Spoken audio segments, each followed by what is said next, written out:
What's up, guys? Welcome to Daily Dose of Reddit. This is your host, Zach, and today's subreddit is r/IDontWorkHereLady. This story's called Same Uniform, Different Store. I'm a cashier in a store a couple towns away and pass through a town with another of our stores on the way to/from work. To make it easier, I'll call my store Store A and the other store Store B. Both stores shut at 8 p.m., but there are people there after hours to tidy and prepare the store for the next day. None are cashiers. I have considered transferring to Store B as it is roughly half the distance, but have decided not to for several reasons, including the staff always looks miserable in there. It's thought of as being a rough area, and the reason I am posting this. Just around the corner from Store B, there is a supermarket with a fueling station, and I fill up there as they're usually cheaper and have points and rewards thing. Over the road is a car dealership that sells some really nice cars. Think Ferrari, Lamborghini, Aston Martin, Porsche, etc. I usually get changed out of my uniform before I leave work if I'm planning on going anywhere on the way home, including getting fuel. One day I was on the closing shift and it was my last shift before a week holiday. I was driving up country for a few days and I had planned on getting fuel on the way the next day, so I didn't get changed. I don't know why, but I changed my mind and filled up on the way home. This was a mistake. I was stood there, putting fuel in my car and looking over at the nice cars for sale when suddenly I hear a woman screaming, "Hey, what the hell are you doing here?"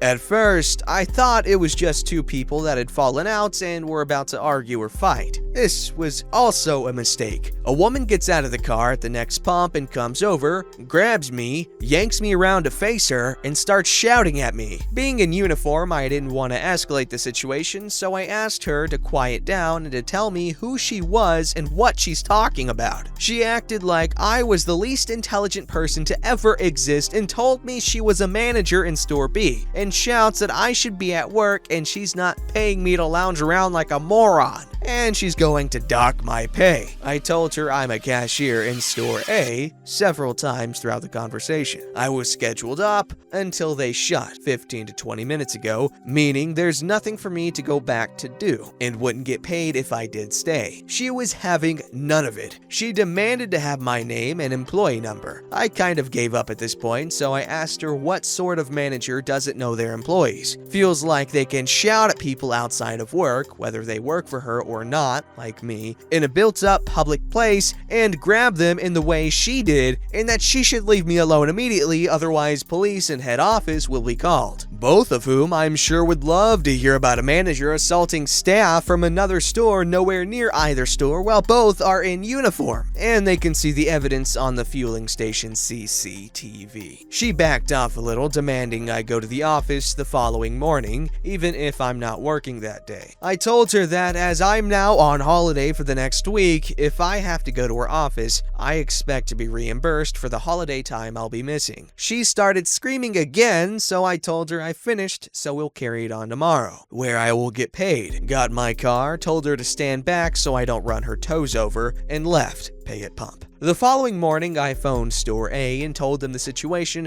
and told them she said I'd get the day of holiday back and paid, which she did mention, and as expected, they refused. I then phoned Store B, she didn't answer but another manager did, and explained in detail what happened and that I'm unable to attend, and told them I didn't want anything from it except a guarantee that it won't happen to anyone else. The day I went back to work, she came in and saw me working there. I asked if she believed where I work now, and she turned white as a ghost and left. My boss saw me and told me she overheard the manager on the phone to the head office explaining what had happened, and she asked why my name was being used so much. The manager explained what happened and was told the lady was no longer going to have any authority anymore if she was lucky to remain employed in any of our stores. She's still employed but no longer a manager. Hey, would you look at that? Swift justice. Entitled person gets what's coming to them. Hell yeah, this is a story I like, okay? Sometimes it's nice to get an ending where, we are all off with their heads with the Karens,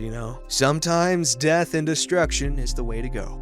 This story's called, Today I Fudged Up by Taking My Aunt to a Japanese Love Hotel. So this happened last spring in Japan. It's a long read, but I promise, it's good. The start of this F-up dates back to a month before the actual incident. I live in Japan and my aunt was going to come visit me during Golden Week. I was responsible for planning the trip. Only problem was, Golden Week is the most popular time for domestic travel in Japan, so accommodation was scarce. I managed to snag normal hotel rooms for most of our trip except for the last city, where I was stuck between a love hotel and a wildly expensive, albeit normal hotel. Financial necessity declared that my broke ass would have to stay in the love hotel, so I booked it. To be clear, I'd never been in one before. All I knew was that young Japanese couples would stay there when their parents wouldn't cut it. But whatever, it'll be fine, and we were saving money, so I just shoved all my worries into the back of my mind. Fast forward a month, I'm on the train with my aunt headed towards the hotel. My worries started clawing their way out of the closet, so I texted my friends to see if they knew anything about love hotels. They said it might resemble a normal hotel room, but beware of the TV and any stray love toys. I joked that I might turn on the TV myself just to satisfy my curiosity and hope that the volume wasn't at max. Shortly after, we arrived at our station around 9 p.m. All was dark outside, and it was a 10-minute walk to the hotel. At least, it should have been 10 minutes. But outside of major cities, Google Maps in Japan is whack and favors efficiency over all safety and reason. I've got over 100 other stories about Japanese Google Maps attempts at murder, but anyways, this time, it led us down a dark alleyway consisting of a narrow ledge next to a canal. I say canal, but it was really a glorified storm drain waiting to swallow unwary tourists. No, sorry, we did not fall in, but the ledge was barely wide enough to accommodate ourselves, much less the luggage we were dragging, so our walk was significantly extended by our tightrope act down the alley. Finally, we reached the end of the alley and turned left, where the hotel is supposed to be. And surprise! We're in the back lot of the hotel, and the exit towards the front is a locked gate. But I'm not about to go back down by the watery depths of doom, and the locking mechanism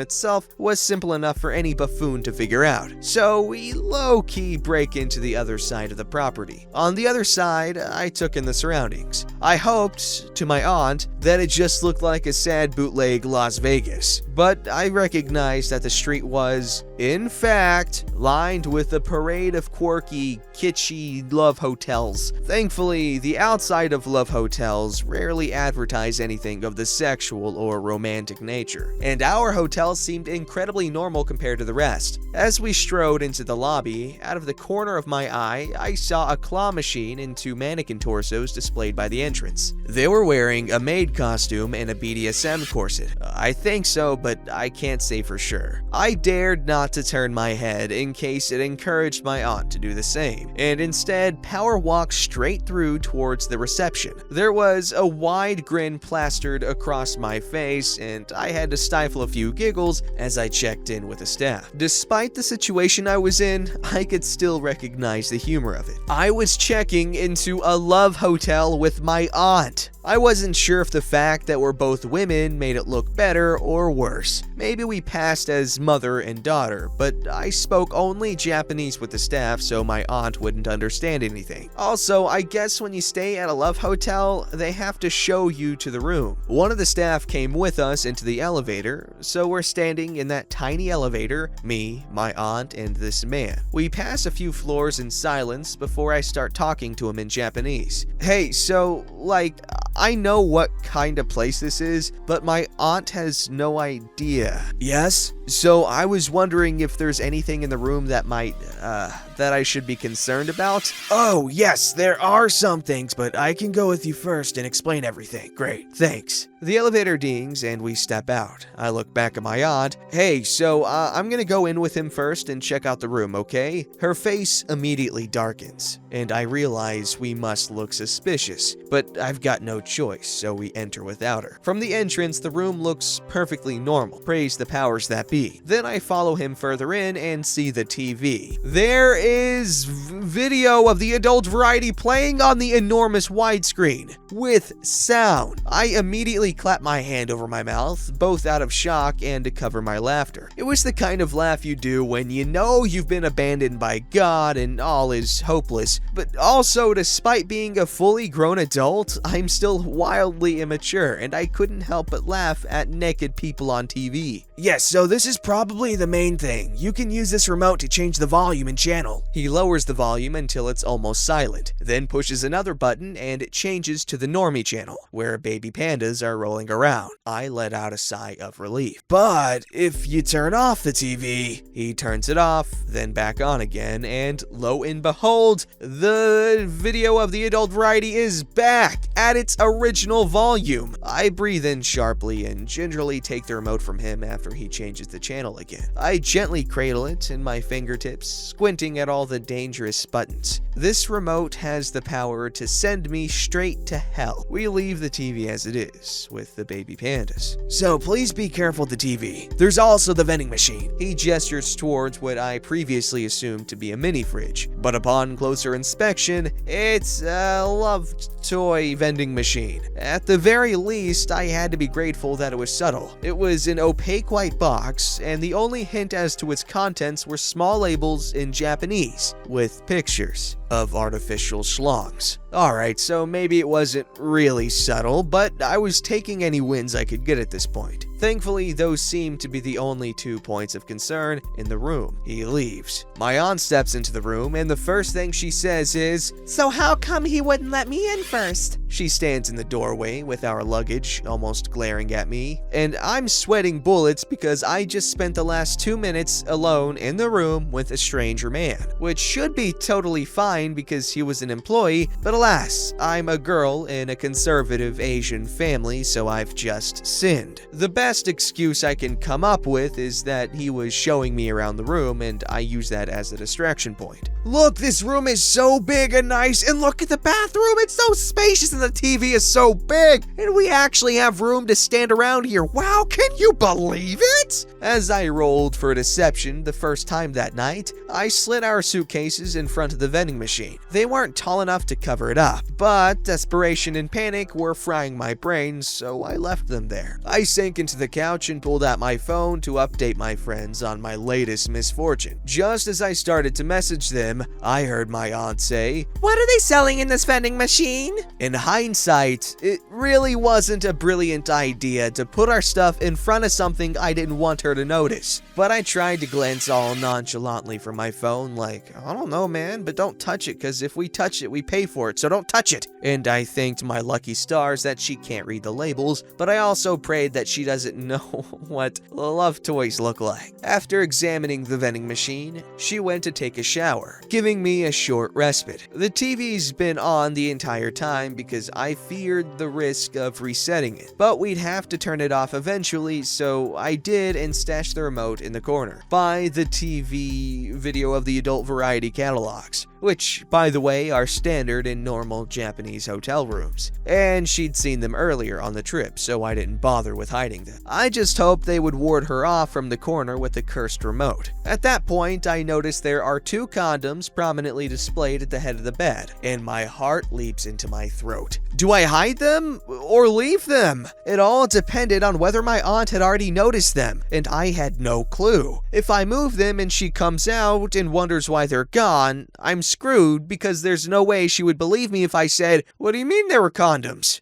I begged my friends for advice. One said, "Swipe them for me. If she asks about it, tell her I'm a poor lonely floozy." Yo, but if I do that, then she's gonna ask me why I have floozy friends and send me to the monastery. I could hear the sounds of her finishing in the shower, so I grabbed the condoms and hid them deep in my bag. She doesn't mention anything about them, and the rest of the night went on without any more incident, save for a torturous moment where I was struggling to figure out how to turn off the main light. At one point, I desperately considered punching it out, before finding the switch hidden on a panel with a dozen other options for mood lighting. Thankfully, my aunt was asleep by then. The stress of the night's events kept me up for a while, but I knocked out eventually. My first mistake of the next day, however, was sleeping in. My aunt woke up first and started eating breakfast alone. I didn't stay in bed for too long after her, but by the time I started my toast, she was just sipping her tea. We didn't talk much since my mouth was full of bread. I guess this was too boring for her. She glanced behind her at the TV catalogs and picked one up. Remember, these were no ordinary catalogs. They were filled exclusively with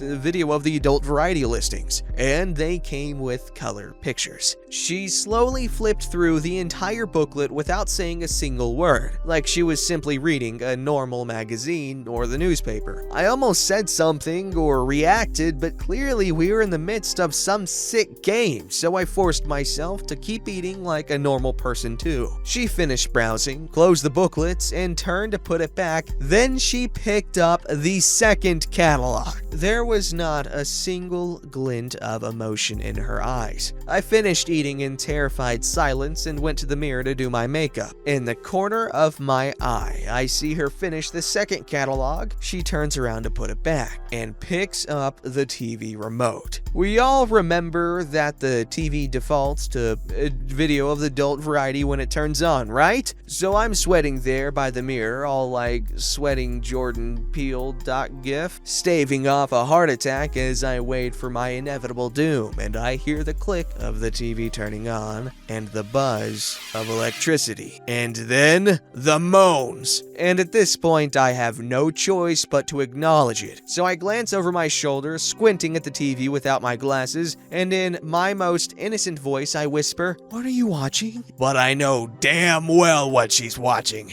And she's like, "I don't know, I just turned it on," and thankfully turns it off right after. I almost wish I had perished in my sleep the night before. The both of us were unusually quiet for the rest of the morning. When we left the hotel, the only thing she had to say about it all was, "That hotel was pretty old." And that's the story of how I survived a love hotel with my aunt. Don't forget to like, subscribe, and hit that bell to never miss an episode.